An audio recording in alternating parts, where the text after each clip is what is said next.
तो आज बात करते एक बहुत ही जानी पहचानी कहानी की, बुद्धिमान खरगोश। इस कहानी के जरिए हम एक ऐसे सवाल को समझने की कोशिश करेंगे जो, सच कहूं तो, हम सबके दिमाग में कभी ना कभी जरूर आता है। सवाल बहुत सीधा सा है, क्या दिमाग हमेशा ताकत पर भारी पड़ता है? और देखिए, ये सिर्फ बच्चों की कहानियों की बात नहीं है ना? अपनी रोजमर्रा की जिंदगी में, ऑफिस में, यहाँ तक कि इतिहास उठाकर देख लें तो ये दिमाग और ताकत की टक्कर हमें बार बार देखने को मिलती है। अब मजे की बात यह है कि इस सवाल का जवाब हमें किसी बड़ी मोटी सी किताब में नहीं, बल्कि एक बहुत ही सरल, एक बहुत ही सीधी सी कहानी में मिलता है। एक ऐसी कहानी जो हमें सिखाती है कि कभी कभी सबसे बड़ी मुश्किलों का हल सबसे छोटे और ऐसे तरीकों से निकलता है जिसके बारे में किसी ने सोचा भी नहीं होता। तो चलिए सबसे पहले बात करते हैं उस टक्कर की, उस संघर्ष की जो इस कहानी की एकदम जड़ में है, यानी बुद्धि और बल के बीच की लड़ाई। सोचिए, एक तरफ है दिमाग, बुद्धि, जो बिल्कुल शांत रहकर प्लानिंग करती है, स्ट्रैटेजी बनाती है और सामने वाले की कमजोरी को पकड़ती है। और दूसरी तरफ है सिर्फ ताकत, ब्रूट फोर्स, जो दरवाजा तोड़ने में यकीन रखती है, उसकी चाबी ढूंढने में नहीं, है ना? ये दो बिल्कुल अलग दुनियाएं हैं और जब ये टकराती हैं तो मजा आता है। तो अब सीधा कहानी में चलते हैं, उस हिस्से पर जहां से सारी मुसीबत शुरू होती है। जंगल में एक बड़ा संकट आ गया है, एक ऐसा संकट जहां सिर्फ एक ही ताकत का खौफ है। जरा सोचिए, एक जंगल है और उस जंगल में एक शेर है जो अपनी ताकत के नशे में बिल्कुल चूर है।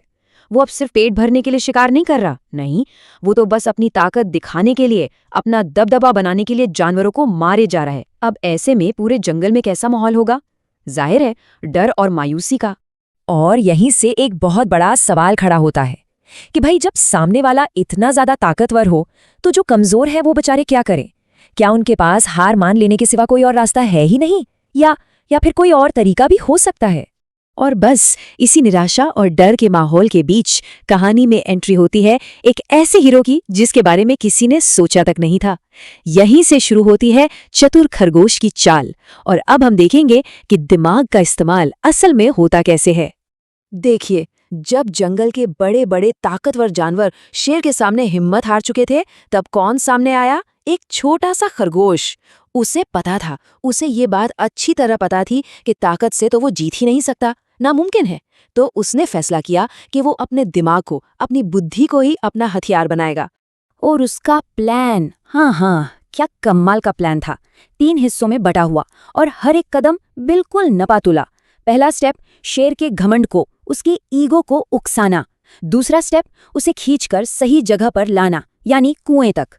और तीसरा, सबसे जरूरी स्टेप, एक ऐसा इल्यूजन, एक ऐसा भ्रम पैदा करना कि शेर खुद ब खुद अपने ही जाल में फंस जाए। और कहानी का जो सबसे जबरदस्त मोड़ है ना, वो यहीं आता है।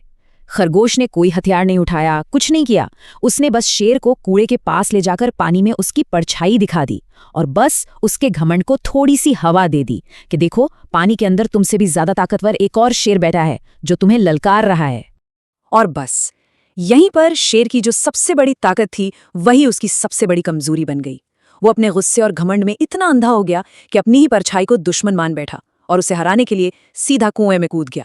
मतलब उसकी अपनी ही ताकत, उसका अपना ही गुस्सा, उसी ने उसे खत्म कर दिया। तो फिर इस पूरी कहानी से हमें सीखने को क्या मिला? चलिए अब बात करते हैं दिमाग की इस जबरदस्त जीत के बारे में, और ये भी समझेंगे कि इसकी जो सीख है वो आज के जमाने में भी इतनी जरूरी क्यों है। कहानी का मैसेज बिल्कुल क्रिस्टल क्लियर है, बुद्धि ताकत से बड़ी होती है। अब इसका मतलब ये बिल्कुल नहीं कि ताकत बेकार चीज है, नहीं। इसका मतलब ये है कि बिना सोचे समझे इस्तेमाल की गई ताकत खुद के लिए ही सबसे बड़ा खतरा बन जाती है। असली पावर तो सही टाइम पर सही चाल चलने में है। ये कहानी हमें एक बहुत जरूरी बात याद दिलाती है कि जिंदगी में जो बड़ी बड़ी मुश्किलें आती हैं, जो भूल भुलैया जैसी लगती हैं, उनसे निकलने का रास्ता हमेशा सीधी टक्कर लेने में नहीं होता। कभी कभी आपको बस रुककर प्रॉब्लम को एक अलग एंगल से देखना होता है, चतुराई से काम लेना होता है और हल अपने आप निकल आता है। और आखिर में ये कहानी हम सबको सोचने पर मजबूर कर जाती है कि जिंदगी की सबसे बड़ी चुनौती आखिर है क्या, और उसका सामना करने के लिए हम किस चीज का सहारा ले रहे हैं, ताकत का या फिर बुद्धि का। इस पर सोचना वाकई काफी दिलचस्प होगा।